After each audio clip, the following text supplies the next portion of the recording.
Hi friends, இந்த வீடியோவில் GK scholarship எப்படி அப்ளை பண்ணுறது அப்படின்னு சொல்லிட்டு டீட்டெயிலாக சொல்கிறேங்க. கொஞ்சம் பொறுமையாக வீடியோ கடைசி வரைக்கும் பாருங்கள், கண்டிப்பாக உங்களுக்கு யூஸ்ஃபுல்லாக இருக்கும். ஸோ இந்த வீடியோ யாருக்கெல்லாம் யூஸ்ஃபுல்லாக இருக்கும்னு நினைக்கிறீங்களோ அவங்களுக்குலாம் கொஞ்சம் ஷேர் பண்ணி சப்போர்ட் பண்ணுங்கள். ஸோ வாங்க வீடியோக்குள்ளே போகலாம். இந்த வீடியோ கடைசியில் வந்து ஜிகேஎஸில் உள்ள ஜிகே ஸ்காலர்ஷிப்பில் என்னென்ன பிரச்சனைகளாக இருக்குது கடைசியில் அது சொல்கிறேன். ஸோ இன்ட்ரெஸ்ட் உள்ளவங்க வீடியோ கடைசி வரைக்கும் பாருங்கள். ஸோ வீடியோவோட ஃப்ளோ எப்படி இருக்க போகுது அப்படின்னா, ஃபஸ்ட்டு வந்து எலிஜிபிலிட்டி அண்ட் யாரெல்லாம் அப்ளை பண்ணலாம், அடுத்தது யூனிவர்சிட்டி ட்ராக்கு, எம்பசி ட்ராக்கு, அதை பற்றி ஃபுல்லாக டீட்டெயிலாக சொல்கிறேன். அடுத்தது என்னென்ன அப்ளிகேஷன்லாம் வேணும், சாம்பிள் அப்ளிகேஷன்ஸும் நான் கொடுக்குறேன், எப்படி ஃபில் பண்ணது அப்படின்னு சொல்லிட்டு. ஸோ அது ஒரு ரெஃபரன்ஸாக வச்சுக்கோங்க. அடுத்து சாட் ஜிபிடியை எந்தளவுக்கு ஸ்மார்ட்டாக யூஸ் பண்ணலாம் ஜிகே ஸ்காலர்ஷிப்புக்கு, இது ரொம்பவே ஹெல்ப்ஃபுல்லாக இருக்கும். அடுத்து கடைசியாக ஜிகேஸில் என்ன பிரச்சனை, ஸோ அதையும் டீட்டெயிலாக சொல்கிறேன். ஸோ வாங்க வீடியோக்குள்ளே போகலாம். So eligibility and criteria. So யாரெல்லாம் அப்படி அப்ளை பண்ணலாம் அப்படின்னா, கொரியாவில் யாரெல்லாம் மாஸ்டர்ஸ் டிகிரி, பிஹெச்டி டிகிரி பண்ணணும்னு நினைக்கிறீங்களோ எல்லாருமே அப்ளை பண்ணலாங்க, எந்தவித ரெஸ்ட்ரிக்ஷனும் கிடையாது. Next age limit. இதில் ஏஜ் லிமிட் ஏதாவது இருக்கா அப்படின்னு சொல்லி ஒரு சிலர் கேட்குறீங்க. ஸோ இதில் வந்து எனக்கு தெரிஞ்ச வரைக்கும் ஏஜ் லிமிட் கிடையாது. ஏன்னா இது மாஸ்டர் டிகிரி, பிஹெச்டி டிகிரி அப்படின்றனால எந்தவித ஏஜ் லிமிட்டும் எனக்கு கிடையாது. பிடெக் முடிச்சுட்டு கேப் இருக்குது, எம்டெக் முடிச்சுட்டு கேப் இருக்குது, எத்தனை வருஷம் கேப் இருந்தாலும் அப்ளை பண்ணிக்கலாம். ஸோ நெக்ஸ்ட்டு எந்த மாதிரி கோர்ஸஸ்க்கு ஜிகேஎஸ் அப்ளை பண்ணலாம். ஸோ இது வந்து இந்த கோர்ஸ் அந்த கோர்ஸ் அப்படின்ட்டு எந்த ரெஸ்ட்ரிக்ஷன் கிடையாது. நீங்கள் எந்த கோர்ஸ் வேணாலும் படிக்கலாம். அடுத்து அதில் ஏதாவது மார்க் கட் ஆஃப் இருக்கா, 80% இருக்கணும், 90% இருக்கணும் அப்படின்னு சொல்லிட்டு ஒரு மார்க் லிமிட்டேஷனும் கிடையாது. இது வந்து மார்க்கு வந்து ஜென்ரலாக வந்து காம்படிஷனை பொறுத்தது. இப்போ ஒரு 10 பேர் அப்ளை பண்ணுறாங்க அப்படின்னா அதில் மார்க் யார் பெட்டராக இருக்கோ அஃப்கோர்ஸ் அவங்களுக்கு தான் ஃபஸ்ட்டு ப்ரிஃபரன்ஸ் கொடுப்பாங்க. இன்டர்வியூவில் எப்படி பெர்ஃபார்ம் பண்ணுறீங்க அப்படின்றத பொறுத்தும் டிசைட் பண்ணுவாங்க. அடுத்தது இந்த ஜிகேஎஸ் நோட்டிஃபிகேஷன் எப்போ வரும். ஜிகேஎஸ் நோட்டிஃபிகேஷன் வந்து ஜென்ரலாக ஜனவரி கடைசியிலேருந்து பிப்ரவரி ஃபர்ஸ்ட் வீக் வரைக்கும் இந்த நோட்டிஃபிகேஷன் வரும். ஸோ இது நீங்கள் எங்கே பார்க்கலாம் அப்படின்னா, ஃபஸ்ட்டு வந்து கொரியன் வெப்சைட்டில் பாருங்கள், study in Korea, high Korea, இந்த மாதிரி வெப்சைட்டில் வந்து ஃபஸ்ட்டு நோட்டிஃபிகேஷன் வரும். அதுக்கப்புறமா எல்லா யூனிவர்சிட்டிஸ்லேயும் நோட்டிஃபிகேஷன் வரும். அதுக்கப்புறம் எம்பசி ட்ராக்ல அப்ளை பண்ணுறதுக்கு எம்பசியில் நோட்டிஃபிகேஷன் வரும். ஜிகேஎஸ் வந்து வருஷத்துக்கு ஒரு தடவை மட்டும்தான் அப்ளை பண்ண முடியும். பிப்ரவரியில் நோட்டிஃபிகேஷன் வரும். நீங்கள் செப்டம்பர் செமஸ்டரில் நீங்கள் கிளாஸை ஜாயின் பண்ணி கோர்ஸ் ஸ்டார்ட் பண்ணுற மாதிரி இருக்கும். ஸோ அடுத்து ஜிகேஎஸ் வந்து 2 ட்ராக் மூலமாக அப்ளை பண்ணலாம். ஒன்று யூனிவர்சிட்டி ட்ராக்கு, இன்னொன்று எம்பசி ட்ராக்கு. 2 வழியில் நீங்கள் அப்ளை பண்ணலாம். ஸோ இதில் வந்து யூனிவர்சிட்டி ட்ராக்ல எப்படி அப்படின்னா, ஃபஸ்ட்டு நீங்கள் யூனிவர்சிட்டிக்கு அப்ளை பண்ணி அட்மிஷன் வாங்குவீங்க. அதுக்கப்புறம் நீங்கள் ஸ்காலர்ஷிப் அப்ளை பண்ணி, கேஜிஎஸ்பி ஸ்காலர்ஷிப் அப்ளை பண்ணி அதுக்கப்புறம் ஸ்காலர்ஷிப் வாங்குற மாதிரி இருக்கும். ஆனால் எம்பசி ட்ராக்ல வந்து ஃபஸ்ட்டு நீங்கள் கேஜிஎஸ்பி ஸ்காலர்ஷிப் கொடுத்துருவாங்க. அதுக்கப்புறம் நீங்கள் கொரியன் யூனிவர்சிட்டியில் நீங்கள் அட்மிஷன் வாங்குற மாதிரி இருக்கும். ஸோ இந்த ஒரு டிஃப்ரென்ஸ் தான். So first embassy track first சொல்லிடுறேன். எம்பசி ட்ராக் வந்து கொஞ்சம் கஷ்டமாக இருக்கும். ஸோ அது எப்படி, அதோட ப்ராசஸ் எப்படி அப்படின்னா, ஃபஸ்ட்டு நோட்டிஃபிகேஷன் வரும் பிப்ரவரியில். ஸோ அதுக்கப்புறம் அந்த நோட்டிஃபிகேஷன் வந்ததுக்கப்புறம் நீங்கள் அப்ளை பண்ணணும். ஸோ அது கீழேயே என்னென்ன டாக்குமெண்ட் வேணும், எல்லாம் என்னென்ன ப்ரொசீஜர் வேணும் அப்படின்னு சொல்லிட்டு உங்களுக்கு டீட்டெயில்ஸ் கொடுத்துருப்பாங்க. ஸோ அதில் நீங்கள் அப்ளை பண்ணீங்க அப்படின்னா, அப்ளை பண்ணதுக்கப்புறம் இன்டர்வியூக்கு கூப்பிடுவாங்க. அது டெல்லியில் வந்து இன்டர்வியூ இருக்கும். ஸோ அப்போ வந்து நீங்கள் எல்லா டாக்குமெண்ட்ஸ், டிகிரி சர்டிஃபிகேட்டு, எல்லா டாக்குமெண்ட்ஸும் நீங்கள் ப்ரிப்பேர் பண்ணி எடுத்துகிட்டு போகிற மாதிரி இருக்கும். ஸோ அங்கே போனீங்க அப்படின்னா கொரியா எம்பசியில் வந்து நியூ டெல்லியில் கொரியன் எம்பசியில் வந்து உங்களுக்கு இன்டர்வியூ இருக்கும். இன்டர்வியூவில் நீங்கள் செலக்ட் ஆகிட்டீங்க அப்படின்னா முதல்ல ஃபஸ்ட்டு செட் ஆஃப் கேண்டிடேட்ஸை வந்து செலக்ட் பண்ணி அதுக்கப்புறம் என்ஐடி கொரியன் எம்பசிக்கு சப்மிட் பண்ணுவாங்க. ஸோ அவங்க ஃபர்தராக அந்த ரெக்கமெண்டட் கேண்டிடேட்ஸை செக் பண்ணிவிட்டு அதிலிருந்து ஃபர்தராக அவங்க இன்னும் ஃபில்டர் பண்ணிவிட்டு அதுக்கப்புறம் தான் உங்களுக்கு second round of selected candidates வரும். ஸோ ஃபைனல் கேண்டிடேட்ஸ் அனௌன்ஸ் பண்ணுவாங்க. செகண்ட் ரவுண்டு கிளியர் பண்ணிட்டீங்க அப்படின்னா தேர்டில் வந்து உங்களுக்கு அட்மிஷன் வாங்கணும். கொரியன் யூனிவர்சிட்டிஸில் அட்மிஷன் வாங்கணும். நீங்கள் அப்ளிகேஷன் அப்ளை பண்ணும்போதே வந்து எந்தெந்த யூனிவர்சிட்டியில் ப்ரிஃபர் பண்ணுறீங்க அப்படின்னு சொல்லிட்டு ஒரு 3 யூனிவர்சிட்டி ப்ரிஃபரன்ஸ் நீங்கள் கொடுக்கணும். ஸோ அது நீங்கள் முன்னாடியே அப்ளை பண்ணுறதுக்கு முன்னாடியே எந்தெந்த யூனிவர்சிட்டிலாம் உங்களோட கோர்ஸ் இருக்குது, உங்களோட ஃபீல்ட் ஆஃப் இன்ட்ரெஸ்ட் இருக்குது அப்படின்னு சொல்லிட்டு நீங்கள் செக் பண்ணிவிட்டு அந்த ஒரு லிஸ்ட் கொடுக்கணும். ஸோ அந்த 3 யூனிவர்சிட்டி ப்ரிஃபரன்ஸ் கொடுக்கும்போது நீங்கள் என்ன பண்ணணும்னா 2 டாப் யூனிவர்சிட்டிஸ் சூஸ் பண்ணிக்கோங்க. 3ஆவதாக ஒரு சின்ன யூனிவர்சிட்டியை சூஸ் பண்ணிக்கோங்க. ஏன் அப்படி சொல்கிறேன் அப்படின்னா, டாப் யூனிவர்சிட்டிஸில் வந்து காம்படிஷன் ஜாஸ்தியாக இருக்கும். ஸோ நீங்கள் அப்ளை பண்ணிங்கன்னா இன்கேஸ் கிடைக்காம கூட போகலாம், அட்மிஷன் கிடைக்காம கூட போகலாம். ஸோ அதனால ஒரு 3ஆவது ஒரு பேக்கப்புக்கு ஒரு சின்ன யூனிவர்சிட்டிஸ் கொடுத்துக்கோங்க. ஸோ இப்போ நீங்கள் வந்து ஸ்காலர்ஷிப் உங்களுக்கு வந்துருச்சு. ஸோ மோஸ்ட்லி உங்களுக்கு அட்மிஷன் வந்து ஈஸியாக கிடச்சிரும். அப்போது செகண்ட் ரவுண்ட் கிளியர் பண்ணிட்டீங்க, இந்த 3 யூனிவர்சிட்டிஸ் லிஸ்ட்டு கொடுத்துட்டீங்க. ஸோ உங்கள் அப்ளிகேஷன் வந்து அந்த யூனிவர்சிட்டிஸ்க்கு போகும். அட்மிஷன் டீம்லேருந்து உங்களுக்கு கால் பண்ணுவாங்க. இன்னொன்று நீங்கள் வந்து யூனிவர்சிட்டிஸ் ப்ரொஃபஸர்ஸை செலக்ட் பண்ணணும். ஸோ இப்போ எந்த ப்ரொஃபஸர்ஸ் வந்து உங்களுக்கு பிடிச்ச ரிசர்ச் பண்ணுறாங்க அப்படின்னு சொல்லிட்டு பார்த்துட்டு நீங்கள் அந்த ப்ரொஃபஸருக்கு நீங்கள் டேரெக்டாகவே காண்டாக்ட் பண்ணலாம். இந்த மாதிரி நான் ஜிகே ஸ்காலர்ஷிப் எனக்கு செலக்ட் ஆகியிருக்கேன். ஸோ உங்களுக்கு கீழே வந்து நான் வந்து பிஹெச்டி பண்ணணும்னு ஆசைப்பட்றேன், நீங்கள் எனக்கு எடுத்துக்கிறீங்களா அப்படின்னு சொல்லிட்டு நீங்கள் மெயில் பண்ணணும். மெயில் பண்ணி இன்கேஸ் அவர் ஓகே சொல்லிட்டாரு அப்படின்னா உங்களுக்கு அட்மிஷன் கிடைக்கிறது இன்னுமே ரொம்ப ஈஸியாகிடும். ஸோ அட்மிஷன் செக்ஷன்லேருந்து ஈஸியாக எடுத்துப்பாங்க, இன்னுமே வந்து ஈஸியாக எடுத்துப்பாங்க.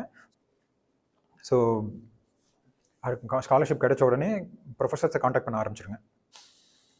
ஸோ ப்ரொஃபஸர் அக்செப்ட் பண்ணிட்டாரு அப்படின்னா உங்கள் பிடிச்ச ப்ரொஃபஸருக்கு நீங்கள் ப்ரொஃபஸர் கீழே நீங்கள் பிஹெச்டி டிகிரியோ இல்லை மாஸ்டர் டிகிரியோ ஒரு லேபில் ஒர்க் பண்ண ஆரம்பிச்சிருங்க. ஸோ இப்படிலாம் பண்ணிங்க அப்படின்னா அட்மிஷன் கொடுத்துருவாங்க. அட்மிஷன் கிடச்சிருச்சு அப்படின்னாலே இது எம்பசி ட்ராக்கு கம்ப்ளீட் ஆகிடும். ஸோ அதுக்கப்புறம் ஃபைனல் லிஸ்ட்டு உங்களுக்கு அனௌன்ஸ் பண்ணுவாங்க. அனௌன்ஸ் பண்ணி உங்களுக்கு ஃப்ளைட் டிக்கெட் புக் பண்ணி உங்களை கொரியாவுக்கு இன்வைட் பண்ண ஆரம்பிச்சிருவாங்க. ஸோ இது வந்து embassy track. So next university track. So next university ட்ராக்கில் எப்படி அப்ளை பண்ணுறதுன்னு சொல்கிறேன். ஸோ யூனிவர்சிட்டி ட்ராக்கில் வந்து என்னென்னா ஃபெப்ரவரியில் வந்து உங்களுக்கு நோட்டிஃபிகேஷன் வரும். நோட்டிஃபிகேஷன் வந்த உடனே யூனிவர்சிட்டிக்கு அப்ளை பண்ணுறதுக்கு முன்னாடி நீங்கள் ஒரு முக்கியமான வேலை பண்ண வேண்டியிருக்கு. ஸோ இப்போ இந்த யூனிவர்சிட்டிக்கு அப்ளை பண்ணுறதுக்கு முன்னாடி ஃபஸ்ட்டு ப்ரொஃபஸர்ஸை நீங்கள் வந்து காண்டாக்ட் பண்ணிடணும். ப்ரொஃபஸர்ஸை காண்டாக்ட் பண்ணி அவங்களோட அப்ரூவல் வாங்கிடணும். ஸோ அவங்களோட அப்ரூவல் வாங்கிட்டீங்க அப்படின்னா அதை வந்து நீங்கள் யூனிவர்சிட்டிக்கு அப்ளை பண்ணும்போது அந்த அப்ளிகேஷனில் நீங்கள் அவரோட நேமை மென்ஷன் பண்ணீங்க அப்படின்னா உங்களுக்கு வந்து அட்மிஷன் கிடைக்கிறது இன்னும் ரொம்ப ஈஸியாக இருக்கும். ப்ரொஃபஸருக்கு மெயில் பண்ணும்போது வந்து உங்களோட எக்ஸ்பீரியன்ஸு, உங்களோட ஸ்கில்ஸு, ஏன் அவரோட லேபில் நீங்கள் ஒர்க் பண்ணணும்னு ஆசைப்பட்றீங்க, நீங்கள் அவர் ஏன் உங்களை வந்து ஸ்டூடெண்ட்டாக எடுக்கணும் அப்படின்ற மாதிரி உங்களோட ஃபுல் ரிசர்ச் எக்ஸ்பீரியன்ஸு, ஸ்கில்ஸை வந்து எக்ஸ்பிளைன் பண்ணி அவருக்கு மெயில் பண்ணணும். இதை வந்து நீங்கள் இது வந்து ஜிகேஎஸ் நோட்டிஃபிகேஷன் வர்றதுக்கு முன்னாடியே ஒரு மாதத்துக்கு முன்னாடியே நீங்கள் வந்து ப்ரொஃபஸருக்கெல்லாம் மெயில் பண்ணி அவங்ககிட்ட அப்ரூவல் வாங்கிருங்க. ப்ரொஃபஸருக்கு மெயில் பண்ணி அப்ரூவல் வாங்கிருங்க. ஏன்னா ஜென்ரலாக வந்து இது வந்து இந்த ப்ராசஸே வந்து ஒரு மாதம் 1 மந்த்துக்கு மேலே எடுக்கும். ஏன்னா வந்து ப்ரொஃபஸர்ஸ் வந்து டக்குன்னு ரிப்ளை பண்ண மாட்டாங்க. அதுக்கப்புறம் நீங்கள் வந்து நிறைய ப்ரொஃபஸர்ஸ்க்கு நீங்கள் மெயில் பண்ண வேண்டியிருக்கும். ஏன்னா டக்குன்னு யாரும் உடனே உங்களுக்கு ரிப்ளை பண்ண மாட்டாங்க. ஸோ அதனால நிறைய பேர் ரிப்ளையே பண்ணாமல் போகலாம். ஸோ அதனால வந்து ஒரு முடிஞ்ச வரைக்கும் எத்தனை ப்ரொஃபஸருக்கு நீங்கள் மெயில் பண்ண முடியுமோ அத்தனை ப்ரொஃபஸருக்கு தட்டுங்க. ஒரு 100 ப்ரொஃபஸருக்காவது நீங்கள் மெயில் பண்ணீங்க அப்படின்னா கண்டிப்பாக அதில் ஒரு 10 ப்ரொஃபஸராவது ரிப்ளை பண்ணுவாங்க. ஸோ ப்ரொஃபஸர்ஸோட அப்ரூவல் வாங்கிட்டீங்க அப்படின்னா அட்மிஷன் வாங்குறது ரொம்பவே ஈஸி. ஸோ ஜனவரி ஆரம்பத்திலேயே வந்து நீங்கள் ப்ரொஃபஸர்ஸ்லாம் மெயில் பண்ணி யாரோ ஒருத்தட்ட வந்து அப்ரூவல் வாங்கிடுங்க. ப்ரொஃபஸர் வந்து மெயிலில் தான் வந்து உங்களை ஸ்டூடெண்ட்டாக எடுத்துக்கிறேன் அப்படின்னு சொல்லிட்டு அப்ரூவல் கொடுப்பாங்க. ஸோ அவரோட நேமை வந்து நீங்கள் ஃபெப்ரவரியில் நீங்கள் யூனிவர்சிட்டிக்கு அப்ளை பண்ணும்போது அந்த அப்ளிகேஷனில் ப்ரொஃபஸரோட நேம் மென்ஷன் பண்ணி அவர் வந்து நான் எடுத்துக்கிறேன் அப்படின்னு சொல்லிட்டு நீங்கள் அப்புறம் அப்ளிகேஷனில் மென்ஷன் பண்ணணும். ஸோ அவரோட பேரை மென்ஷன் பண்ணீங்க அப்படின்னா அட்மிஷன் வந்து உங்களுக்கு கிடைக்கிறது ரொம்பவே ஈஸி. அதுக்கப்புறம் உங்களுக்கு ஸ்காலர்ஷிப்புமே கிடைக்கிறது ரொம்ப ஈஸியாக இருக்கும். ஸோ இது முதல்ல பண்ணுங்கள். ஸோ அதுக்கப்புறம் ஃபெப்ரவரியில் வந்து உங்களுக்கு நோட்டிஃபிகேஷன் வரும். நோட்டிஃபிகேஷன் வந்த உடனே ஒவ்வொரு யூனிவர்சிட்டியோட அனௌன்ஸ்மெண்ட் பேஜில் போய் பார்த்தீங்க அப்படின்னா கேஜிஎஸ்பி நோட்டிஃபிகேஷன் கொடுத்துருப்பாங்க. ஸோ அங்கேயே வந்து என்னென்ன டாக்குமெண்ட்ஸ் எப்படி அந்த யூனிவர்சிட்டிக்கு அப்ளை பண்ணணும் அப்படின்னு சொல்லிட்டு டீட்டெயில்ஸ் கொடுத்துருப்பாங்க. ஸோ அதை பார்த்துட்டு நீங்கள் அப்ளை பண்ணீங்க அந்த யூனிவர்சிட்டிக்கு அப்ளை பண்ணீங்க அப்படின்னா அதுக்கப்புறம் இன்டர்வியூக்கு கூப்பிடுவாங்க. ஸோ இந்த இன்டர்வியூவில் நீங்கள் செலக்ட் ஆகிட்டீங்க அப்படின்னா அதுக்கப்புறம் நீங்கள் வந்து ஒரிஜினல் டாக்குமெண்ட்ஸ் எல்லாம் வந்து அனுப்ப சொல்லுவாங்க. ஸோ ஒரிஜினல் டாக்குமெண்ட் அப்போஸ்டில் வாங்கி எல்லா டாக்குமெண்ட்ஸையும் நீங்கள் வந்து original document, original degree certificate எல்லா ஒரிஜினல்ஸும் நீங்கள் வந்து கொரியாவுக்கு வந்து கொரியர் மூலமாக போஸ்ட் பண்ணணும். போஸ்ட் பண்ணீங்க அப்படின்னா அதுக்கப்புறம் நீங்கள் உங்கள் டாக்குமெண்ட்ஸை ஃபர்தராக வெரிஃபை பண்ணிவிட்டு அதுக்கப்புறம் தான் அவங்க வந்து உங்களோட டாக்குமெண்ட்டை வந்து NIIEDக்கு ஜிகே ஸ்காலர்ஷிப்க்கு ரெக்கமெண்ட் பண்ணுவாங்க யூனிவர்சிட்டியிலேருந்து. ஸோ அவங்க ஃபர்தராக உங்களோட டாக்குமெண்ட்ஸ்லாம் செக் பண்ணிவிட்டு ஸோ அதுக்கப்புறம் ஃபர்தராக அவங்க ரிசல்ட் அனௌன்ஸ் பண்ணுவாங்க. ஸோ அவங்க ரிசல்ட் அனௌன்ஸ் பண்ணிட்டாங்க அப்படின்னா அதான் ஃபைனலு. ஸோ உங்களுக்கு ஸ்காலர்ஷிப் கிடச்சிருச்சு, அட்மிஷனும் கிடச்சிருச்சு. ஸோ நீங்கள் வந்து கொரியாவுக்கு வர்றதுக்கான ப்ராசஸை ஸ்டார்ட் பண்ணிடலாம். ஸோ இதுதான் வந்து யூனிவர்சிட்டி ட்ராக்கில் உள்ள ஹோல் ப்ரொசீஜர்.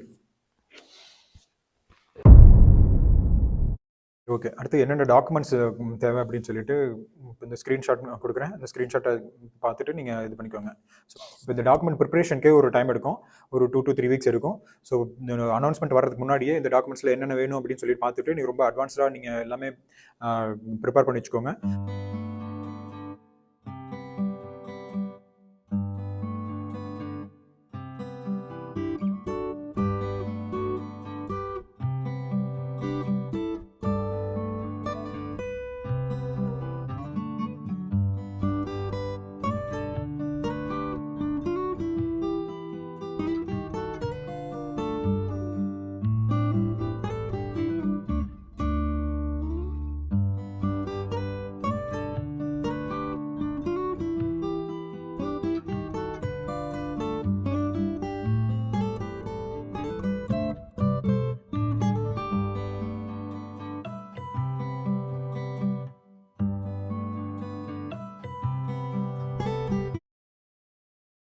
அப்புறம் எல்லா டாக்குமெண்ட்ஸுமே வந்து அப்போஸ்டில் கண்டிப்பாக வாங்கியிருக்கணும். ஸோ அப்போஸ்டிலுக்கு வந்து நீங்கள் மெட்ராஸ்க்கு அனுப்பிச்சு நீங்கள் அப்போஸ்டில் வாங்குற மாதிரி இருக்கும். ஸோ அப்போஸ்டிலுக்கு வாங்கணும். ஸோ எல்லா டாக்குமெண்ட்ஸுமே வந்து அப்போஸ்டில் கம்பல்சரியாக இருக்கணும். இப்போ இன்கேஸ் வந்து இப்போ பிப்ரவரியிலேயே வந்து உங்களுக்கு நோட்டிஃபிகேஷன் வந்துடும். இன்கேஸ் வந்து நான் மார்ச்சில் தான் எனக்கு வந்து இன்னும் டிகிரி கம்ப்ளீட் பண்ணல, மார்ச்சில் தான் நான் கிராஜுவேட் ஆகிறேன் அப்படின்னா நீங்கள் வந்து ரெக்வஸ்ட் பண்ணலாம். இப்போ எம்பசியில் அப்ளை பண்ணுறீங்க, எம்பசி ட்ராக்கில் அப்ளை பண்ணுறீங்கன்னா, ஸோ இருக்கிற டிரான்ஸ்கிரிப்ட் வச்சுருப்பீங்க. டிரான்ஸ்கிரிப்டை வச்சுட்டு ஸோ இப்போ இந்த மார்க் ஷீட்லாம் இதெல்லாம் இருக்குது, எனக்கு நான் ஏப்ரலில் தான் எனக்கு ஃபுல் டிகிரி சர்டிஃபிகேட் எல்லாம் வரும் அப்படின்னா, ஸோ நீங்கள் அது ரெக்வஸ்ட் பண்ணி இன்ஃபார்ம் பண்ணலாம். நீங்கள் மாதிரி தான் இன்ஃபார்ம் பண்ணலாம். அடுத்து வந்து சாட் ஜிபிடியை ஜிகேஎஸ் அப்ளிகேஷனுக்கு எப்படி ஸ்மார்ட்டாக யூஸ் பண்ணுறது அப்படின்னு சொல்கிறேன்.